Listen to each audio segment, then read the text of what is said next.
little brain fart right here. I was just thinking, when it comes to athletes and money, financial advisors love working with two sets of people: old people and athletes. Why? Because there tends to be a significant amount of assets and a significant amount of ignorance when it comes to managing those assets. So that person puts a tremendous amount of trust and faith in that advisor, and when they fail, if they fail, I'm not saying that all advisors fail, but many of them do.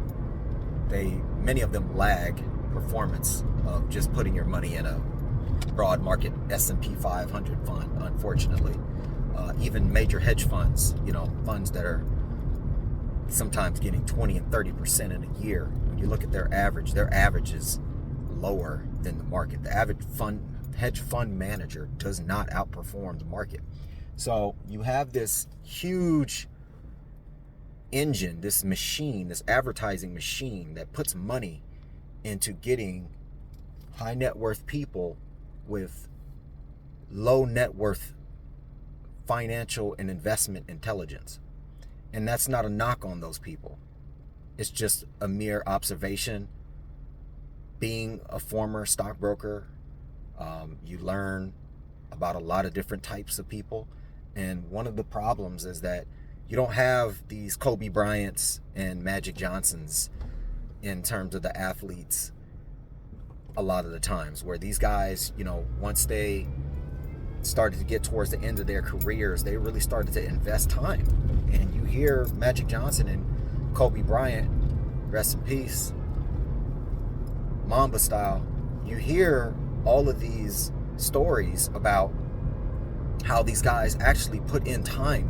They took time and they read and they had conversation with business people. I think it was Magic Johnson was saying how he wanted everybody that had front row seats at these Laker games, and he wanted to have a business meeting with each and every one of them, and a lot of them took that meeting. And he said he learned a tremendous amount of information from those meetings. I was one of these guys that was crazy, so I called the PR man from the Lakers, and I said, look, I want to know all the people who sit on the floor. I want to know their phone numbers and names. So I cold called 20 people and said, will you go to lunch with me? And they said, yeah. So I picked their brain about business, what made them successful, and I incorporated it into my own. The problem is that we don't have athletes that are taking hold of their own finances with that type of vigor in terms of understanding. Because if you're going to take control of your finances, you got to read.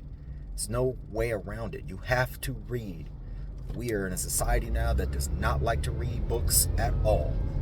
Most people, if they can't see a YouTube video on it or an Instagram short, they're not interested.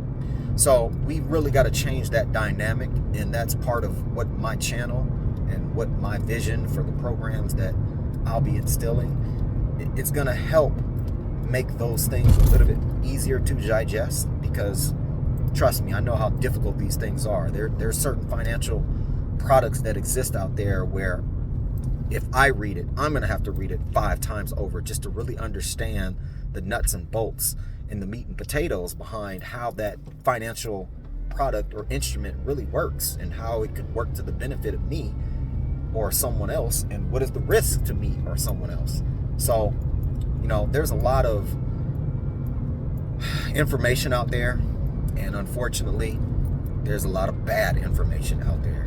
So the only way for you to be able to intelligently start to decipher this is to become a steward of your own finances in terms of reading.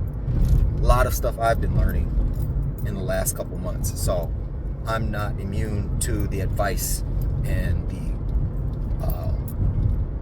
outlook on what this is in terms of us all becoming more financially intelligent.